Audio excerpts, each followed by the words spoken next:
السلام علیکم ورحمۃ اللہ وبرکاتہ. الحمد للہ رب العالمین والعاقبۃ للمتقین والصلاۃ والسلام علی رسولہ الکریم. محترم حضرات، آج بنی اسرائیل کی اس پوزیشن میں ہے وہ بات بھی ساری واضح ہونی چاہیے. تو اس میں ہم 4-5 پروگرام کریں گے انشاءاللہ.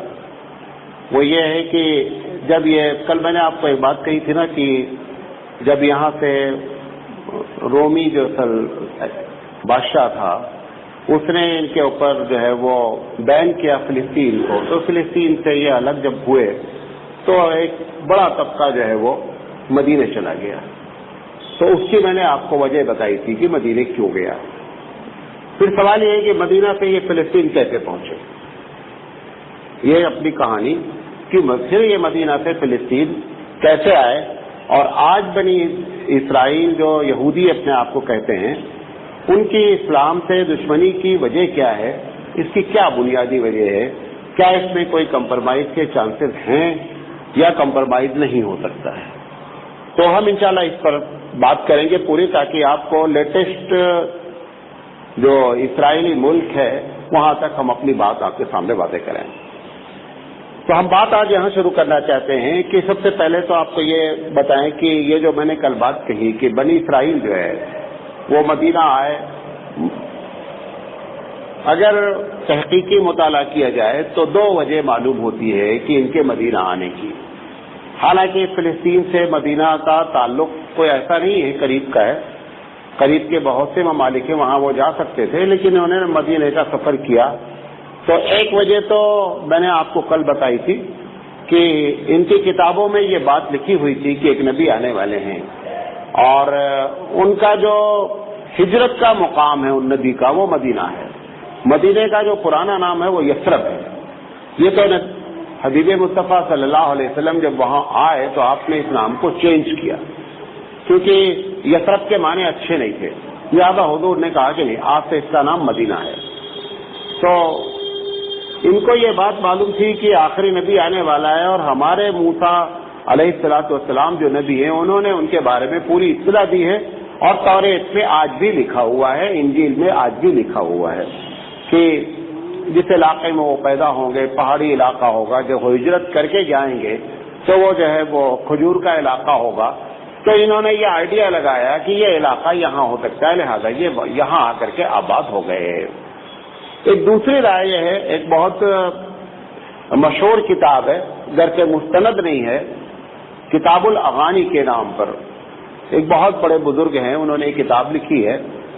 اور اتنا ان کا مطالعہ ہوتا تھا کہ جب وہ سفر کرتے تھے تو اونٹ پر اپنی لائبریری بھی چلتی تھی. شوق ان کو اتنا تھا کہ جو اہم کتابیں ہوتی تھیں وہ اونٹ پر اپنے ساتھ لے کر کے چلتے تھے. تو پھر ان کے شاگردوں نے کہا کہ حضرت یہ اس کو جو آپ نے پڑھا ہے اب تک، اس کو کسی چیز میں اس کی سمری بیان کر دیجئے. تو انہوں نے اس پر ایک کتاب لکھی، وہ تقریباً 40 جلدوں میں لکھی. وہ جو پڑھتے تھے وہ پڑھنے کی سمری کو، اس کتاب کا نام کتاب الاغانی ہے.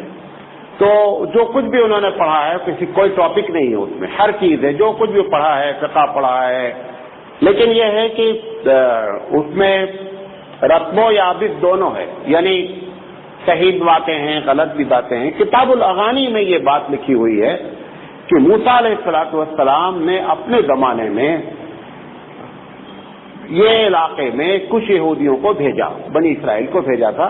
ایک قوم آباد تھی مدینے کے قریب میں، عمالقہ کہلاتی تھی، کہ آپ ایک طرف تو فلسطین پر حملہ کا معاملہ تھا، اور دوسری طرف جو ہے وہ مدینے کے قریب یثرب میں جو یہ قوم آباد تھی ان کی شرارت بہت زیادہ تھی.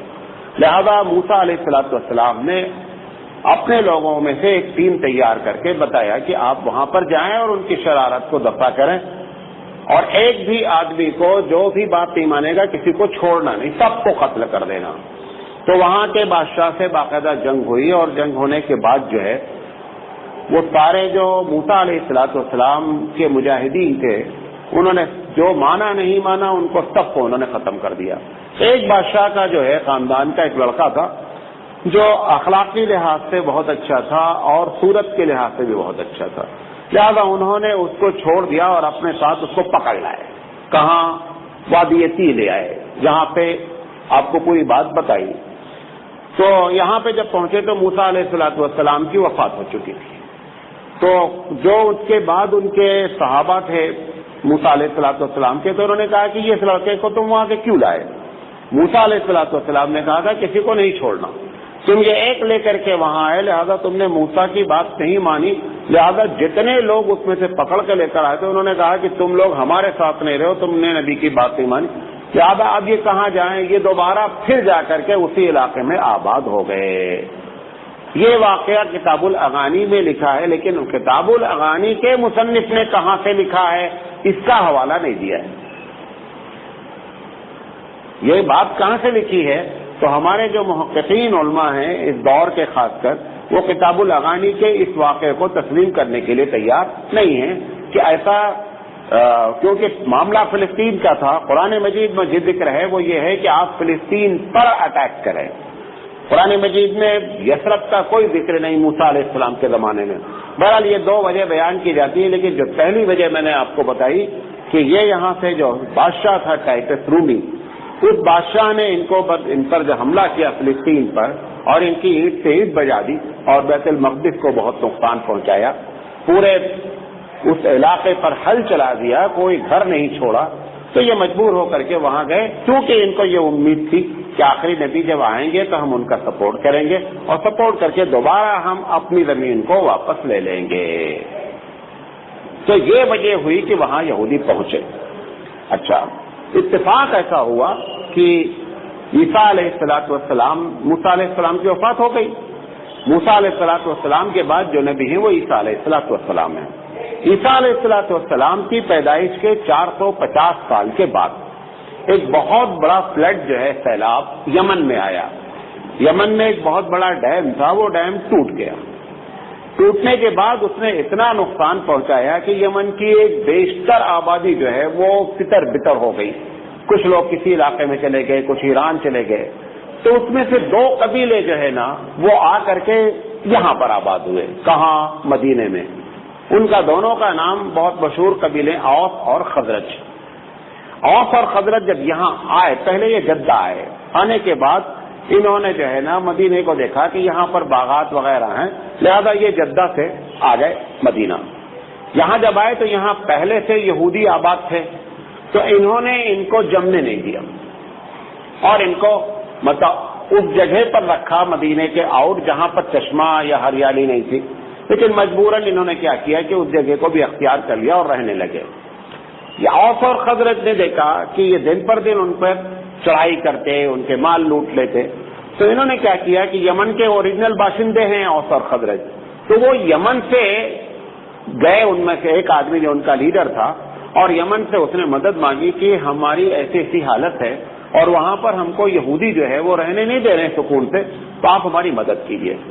تو یمن تو اب اس وقت تک اسٹیبلش ہو چکا تھا, تو وہاں سے انہوں نے جب مدد بھیجی, تو یہ تو چھوٹے قبیلے تھے یہودی, تو وہاں سے جب مدد ہوئی تو انہوں نے جب اٹیک کیا تو ان کے جو یہودی قبیلے تھے نا, اس یہودی قبیلے پر اوس اور خزرج غالب آ گئے. وہ جو 3 قبیلے تھے یہودیوں کے, بڑے مشہور قبیلے ہیں, ایک کا نام بنو نذیر ہے, ایک کا نام بنو قریظہ ہے, اور ایک کا نام بنو قینقاع ہے.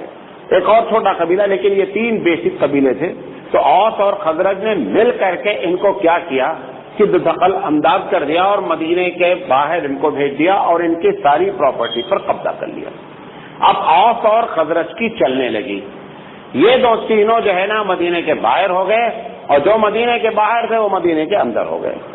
بنو قینقاع جو ہے وہ ذرا شریف لوگ تھے بنسبت ان 3 قبیلوں میں, لہذا ان کو مدینے کے بیچ میں رہنے کی اجازت دی گئی. اوس اور خزرج نے اجازت دینے کی ایک وجہ یہ بھی تھی, یہ سارے کے سارے ٹیکنیشین تھے, یعنی اس میں سے ایک بڑا طبقہ جو ہے نا وہ لوہار کا کام کرتا تھا, تو ان کو تلوار کی اس کی ضرورت ہوتی تھی, لہذا انہوں نے شہر میں ان کو رہنے دیا. تو اس طریقے سے اب آپ کو جو بات بتانا چاہ رہا ہوں کہ مدینے کی لوکلٹی میں 5 بنیادی طور پر قبیلے ہوئے. 2 قبیلہ اوس اور خزرج, یہی بعد میں انصار کہلائے, اور 3 قبیلہ یہودیوں کا, بنو نذیر, بنو قریظہ اور بنو قینقاع. یہ 5 اپنی اپنی جگہ پر تھے, لیکن چلتی تھی اوس اور خزرج کی. یہ لوگ جو آئے ہوئے تھے تو یہ لوگ ویل کلچرڈ لوگ تھے یہودی, کیونکہ یہاں کی ایک تو مصر کا کلچر لے کر آئے, اور اس کے بعد پھر یہ اس وادی طی میں جب رہے تو موسیٰ علیہ السلام کی تربیت ان کے ساتھ رہی، تو انہوں نے اپنا مذہبی سکہ جماتے جماتے جو ہے نا مذہبی لحاظ سے ان کو پریشرائز کیا، اوس اور خزرج کو۔ اچھا، یہ یمن سے آئے تھے، ان کے پاس کوئی مذہبی جو ہے پونجی نہیں تھی، اور ان کا ایک بڑا طبقہ جو عالموں کا تھا وہ تعویذ گنڈے کا کام شروع کر دیا۔ تو تعویذ گنڈے کے کام کی وجہ سے جیسے آج پورا بھارت بیمار ہے، ایسے اس وقت وہ لوگ بیمار تھے۔ اب یہ اوس اور خزرج بھی جو ہے نا ان سے کانٹیکٹ میں آ گئے، یہودیوں سے۔ اب وہ ہر آدمی، جیسے ابھی آپ سے پوچھیں تو آپ دو تین عامل کا نام آپ بھی بتا دیں گے، ہر آدمی 2-3 عامل کا نام جانتا ہے۔ جتنے بھی بھارتی ہیں کوئی ایسا نہیں ہے جو کسی عامل سے کانٹیکٹ نہیں ہو، عورتیں 10-12 جانتی ہیں، مرد 2-4 جانتے ہیں۔ تو یہ سارے کے سارے ان سے ریلیٹڈ ہو گئے، کن سے؟ یہودیوں سے۔ تو یہودیوں کی تو پالیسی ہمیشہ یہ رہی کہ جہاں رہنا، کیونکہ ان کا کہنا یہ ہے نحنو احب اللہ، کہ ہم اللہ کے تو بڑے ہی پسندیدہ لوگ ہیں۔ تو انگلش میں بھی کہتے ہیں وی آر چوزن پیپل، کہ ہم کو اللہ نے خاص اس دنیا پہ رولنگ کرنے کے لیے بھیجا ہے، ہم محکوم نہیں بھیجے، اور اسی لیے سب کچھ کریں گے، یہ کبھی بھی مذہب کا پرچار نہیں کریں گے، کبھی بھی تبلیغ نہیں کریں گے اپنے مذہب کی، کیونکہ ان کا یہ کہنا ہے کہ یہودی بائی برتھ ہوتا ہے، کوئی یہودی ازم کو ایکسپٹ نہیں کر سکتا کہ میں یہودی بننا چاہتا ہوں، تو وہ آپ کو موسٹ ویلکم کہیں گے آپ اس لائق ہی نہیں ہے کہ یہودی بنے۔ جیسے کوئی آدمی اگر ہندو دھرم چینج کرنا چاہتا ہے تو آپ ہندو تو بن سکتے ہیں، لیکن برہمن کبھی نہیں بن سکتے آپ۔ برہمن کا بھی سیم وہی عقیدہ ہے کہ ہم اس دنیا میں آئے ہیں، یہ جو 4 قومیں مشہور ہیں نا، ویش، شودر، چھتری اور برہمن، تو برہمن کہتے ہیں کہ ہم سر سے پیدا ہوئے ہیں، اور شودر جو ہے وہ پیر سے پیدا ہوا ہے، لہذا پیر والا خدمت کرے گا، اور اس میں جو ویش ہے وہ کہتے ہیں پیٹ سے پیدا ہوا کا وہ بزنس کرے گا اور ہم کو کھلائے گا، اور چھتری جو ہے نا وہ ہاتھوں سے پیدا وہ ہماری حفاظت کرے گا۔ تو ایک خدمت کرے گا، ایک کھلائے گا، ایک حفاظت کرے گا، یہ راجا کی طرح بیٹھیں گے۔ آج بھی یہی پالیسی۔ بہت سے برہمن ایسے ہیں جنہوں نے آج تک کھیتی کرتے ہیں اور کبھی ہل نہیں پکڑا انہوں نے، کیونکہ ان کے عقیدے کے خلاف ہے کہ برہمن جو ہے وہ ہل پکڑے، مٹھیاں نہیں پکڑتے ہل کی، کئی چھوتے نہیں ہیں وہ۔ یہ پالیسی وہیں سے چلی آ رہی ہے، یہودیوں کی یہ پالیسی ہے۔ بہرحال وہ لمبی چوڑی بات ہے۔ تو یہ ان تینوں نے مل کر کے گھر کے طاقت کے لحاظ سے اوس اور خزرج غالب رہے، لیکن تہذیبی لحاظ سے اور مذہبی لحاظ سے یہ اپنا سکہ ان کے اوپر جماتے رہے۔ اب جمانے کے بعد انہوں نے کیا کیا کہ سوچا اوس اور خزرج جب تک لڑیں گے نہیں تب تک ہماری بات بنے گی نہیں، وہی انگریزوں والی پالیسی۔ لہذا انہوں نے اوس اور خزرج کو کسی طرح لڑانا شروع کیا اور اوس اور خزرج لڑنے لگے۔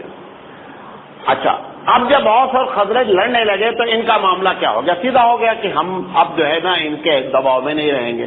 یہ آپس میں تینوں بھی لڑتے تھے، کیونکہ اس میں جو بنو قینقاع تھا وہ اوس کے طرف مائل تھا، اور وہ دونوں جو بنو نذیر اور بنو قریظہ تھے وہ خزرج کی طرف مائل تھے۔ تو اس لیے ان دونوں میں آپس میں بھی لڑائیاں ہوتی رہتی تھی۔ تو یہ بار بار کہتے تھے آپس میں یہودی کی ٹھیک ہے حالات کبھی ہمارے بھی دن پلٹنے والے ہیں، کیونکہ معلوم ہے کہ آپ کو ایک نبی آنے والا ہے، اور جیسے ہی وہ نبی اپنے نبوت کا اعلان کرے گا ہم لوگ جا کر سپورٹ کر دیں گے، اس کے بعد تمہاری اینٹ سے اینٹ بجا دیں گے۔ یہ باتیں اوس اور خزرج سنتے رہتے تھے جب یہ لڑتے تھے۔ اوس اور خزرج اپنے طور پر سوچے تھے کہ جب یہ نبی کا اعلان ہوگا ہم ان سے پہلے چلے جائیں گے اور جا کر کے ایمان قبول کر لیں گے، اور یہی ہوا کہ اللہ کے رسول صلی اللہ علیہ وسلم نے جب نبوت کا اعلان کیا تو جو مدینے سے لوگ آئے، پہلی مرتبہ 12 لوگ آئے، انہوں نے آ کر کے نبی کریم صلی اللہ علیہ وسلم کو دیکھا، ان کے ہاتھ پر اسلام قبول کیا۔ دوسرے سال 72 یا 73 لوگ آئے، انہوں نے اسلام قبول کیا، اور اس کے بعد نبی کریم صلی اللہ علیہ وسلم خود انہی دونوں اوس اور خزرج کے کہنے کی بنیاد پر مدینہ چلے گئے۔ جو اصل سپورٹ ہے اوس اور خزرج کا ہی اصل سپورٹ ہے۔ دونوں قبیلے کے سرداروں نے نبی کریم صلی اللہ علیہ وسلم کو آ کر کے دعوت دی کہ آپ آئیے۔ نبی کریم صلی اللہ علیہ وسلم جب جانے کے لیے تیار ہوئے، جس رات میں ان کی بات ہوئی، حج کا سیزن تھا، ذی الحجہ کا مہینہ تھا، اس وقت جس وقت بات ہوئی نبی کریم صلی اللہ علیہ وسلم کی تو آپ کے چچا جان بھی موجود تھے۔ آپ کے چچا جان نے کہا کہ دیکھو ان کو تم لے جا رہے ہو، یہ بہت بڑا تم ایک